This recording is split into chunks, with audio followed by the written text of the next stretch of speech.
இப்போ எக்ஸின் மதிப்பை காண்க அப்படின்னு ஒரு கொஷின் கொடுத்துட்டா இது ரொம்ப ஈஸியாக சால்வ் பண்ணலாம். எப்படின்னு பார்க்கலாம். ஒரு புள்ளி மொத்த கோணம் எவ்வளோ அப்படின்னா 360 டிகிரியா. அப்போது 360 டிகிரின்றது இருக்க பாருங்கள், இந்த 90 டிகிரி ப்ளஸ் எக்ஸு, இந்த x plus x plus 45 degree இது இருக்கு பாருங்கள், ப்ளஸ் 2x ப்ளஸ் எக்ஸ். இது எல்லாமே சேர்த்து 360 டிகிரியா. 360 டிகிரியா.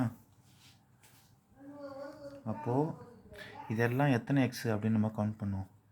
கவுண்ட் பண்ணால் ஒரு எக்ஸு, 2 எக்ஸு, 2 ஒரு 2 4 எக்ஸு, இன்னொரு எக்ஸு, மொத்தம் 5 எக்ஸா. அப்போது 5x plus 90 degree plus 45 degree இது எவ்வளோ அப்படின்னு பார்த்தீங்கன்னா 135 டிகிரி வருதா. இரண்டும் சேர்த்தாக்கா 360 டிகிரியா. ஆமாம் தானே.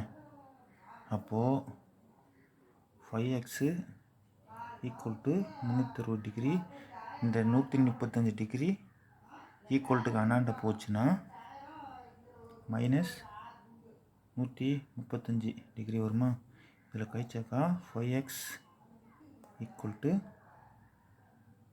225 டிகிரி வருமா. அப்போது எக்ஸ் என்னாண்ட வச்சுக்கிட்டு இந்த 5 அண்ணாண்ட போச்சுன்னா, ஏன்னா இது இன்ட்டில் இருக்கு இல்லையா, இன்ட்டிலேருந்து என்னாண்ட போச்சுன்னா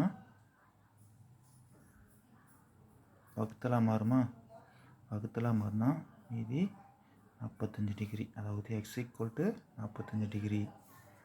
இந்த கணக்கு புரிஞ்சுதுங்களா?